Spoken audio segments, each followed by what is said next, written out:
From the heart of Philly, this is CBS News Philadelphia. An innocent woman shot during a gun battle in North Philadelphia. What we know about the overnight incident that also sent 2 other people to the hospital. And a summer tragedy. A young boy drowns on his first day of summer camp. We're going to hear from his devastated mother, who's now searching for answers. The weather is starting to heat up again as we take a live look outside. Steamy conditions today and then some storms, some of which could turn severe. Good morning, everyone. Welcome to the news at 7, streaming on CBS News Philadelphia and on Philly 57. I'm Jim Donovan. And I'm Janelle Varell. Thanks for joining us this Wednesday. Let's start with your next weather forecast. Meteorologist Kate Bilo with the details on this next weather alert day. The heat and the humidity, Kate, going to be intense. That's right. Heat and humidity to start. Then we shift to the threat for storms later on this evening. So it's a next weather alert all day long. We're just going to get it all over with in one day here. And then we do have some better news for the end of the week. But heat advisory, then a severe storm threat. The heat advisory starts at 9 a.m. It's going to head to the mid-90s today. It'll feel like 100 to 102 in spots.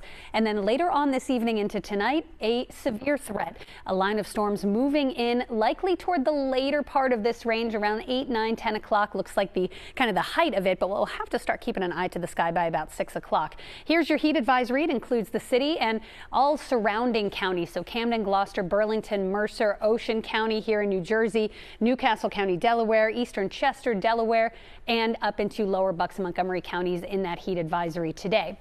We're heating up quickly. 88 by 11 a.m. We're up to 94 by 2 o'clock. And with the humidity, it feels about 5 degrees hotter than these numbers. Later on this evening, storms will fire up. The front is still well off to the west, so it's going to take its time getting here. You can see the rain maximized later on this evening, 7 p.m. through about midnight, and showers may even linger into the early part of your Thursday tomorrow. We'll time out those storms hour by hour, and I'll tell you what to expect for the weekend coming up with the full forecast. Chandler, over to you. Thank you, Kate. We are still talking about this traffic alert along the Schuylkill westbound here. All but one lane squeezing by right at Route 1. This is for an overnight multi-vehicle accident that happened at about 4 o'clock this morning. It shut down the highway for nearly a half hour, and ever since about 4:30, we've only had one lane open. So as you can imagine, with addition to the morning volume, it is getting very heavy, very slow traveling out of the city on the Schuylkill westbound. Nearly 54 minutes.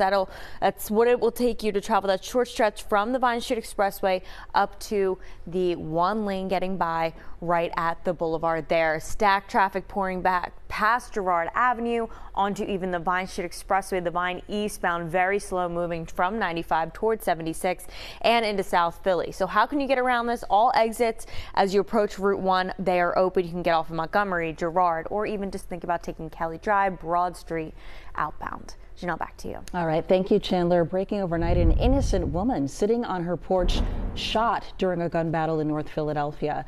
This happened on the 2500 block of Ridge Avenue around 12:30 this morning.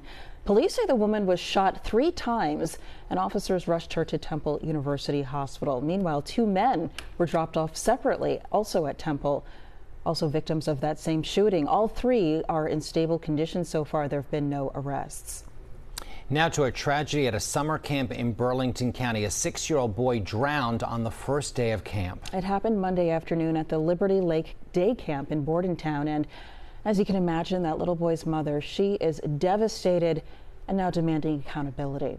Ross DeMattei here now with reaction from that mother. This is beyond heartbreaking. Ross, good morning. Good morning to you guys. Yeah, she is absolutely devastated, and you can understand why. Not only is she left to deal with the grief of suddenly losing her 6-year-old son, she's also vowing to fight for answers as to how this happened at a supposedly supervised summer camp.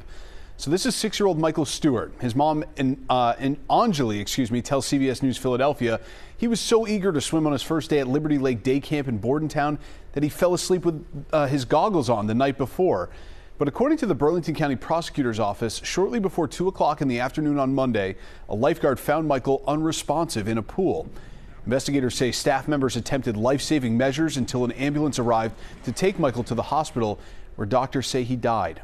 Michael's mom says her son wasn't a very experienced swimmer, but he was supposed to receive instructional swim lessons in the morning, lessons she says he never got that could have saved his life. He was a beginner swimmer. They were supposed to be teaching him swim lessons. I found out that he did not receive instructional swim. I lost my little man. I thought I made the best decision in terms of camp and resources, and I thought I was sending my son to a state-of-the-art facility when it came to camp, and I was let down. Michael's mom also says that she paid extra money to have an aide by her son's side the entire time he was at camp, but no such person was with him when he drowned. CBS News Philadelphia has not been able to confirm either of those claims. In an email, a Liberty Lake spokesperson declined to respond to Stewart's criticism. We did receive a statement from the camp's owner. It says, quote, "All of us at Liberty Lake Day Camp are devastated and grieving over the tragic passing of our young camper. This senseless tragedy took a life that was far too young. There are no words that feel appropriate enough to capture our heartache and mourning," end quote. Now, as Michael's mother plans for his funeral, she says she's going to continue to fight for her son. She hopes that her efforts will lead to answers as to how her son died. Jim, back to you. Thank you, Ross, for that update. Meanwhile, the Philadelphia police officer who was shot in Kensington last Saturday is still on a respirator at Temple University Hospital fighting for his life. Meanwhile, we're learning more about the heroic actions of a Philadelphia Parking Authority tow truck operator to get that officer help. Police say that tow truck driver helped the injured officer's partner get him into a vehicle so he could be rushed to the hospital, and the tow operator stayed at the scene until more police arrived. I think it was just a quick reaction. It was a heroic act on both of their parts to get this officer in the vehicle, to get a hospital as soon as possible. Ramon Rodriguez Vasquez is accused of firing the shots that injured that officer. He's charged with 2 counts of attempted murder and is being held on $12.5 million bail. For the first time, the U.S. Surgeon General is declaring gun violence a public health crisis. Dr. Vivek Murthy issued an advisory on gun violence yesterday, warning of the impact it has had on Americans' physical and mental health. The Surgeon General says firearms are now the leading cause of death for Americans ages 1 to 19. That's more than car crashes and drug overdoses. Philadelphia community organizers say while the announcement is encouraging, there's definitely more work to do. That includes not only physical health, but mental health as well. And we think that's where we have a key, there's the key to unlocking some of the issues that address this violent epidemic that we're going through right now.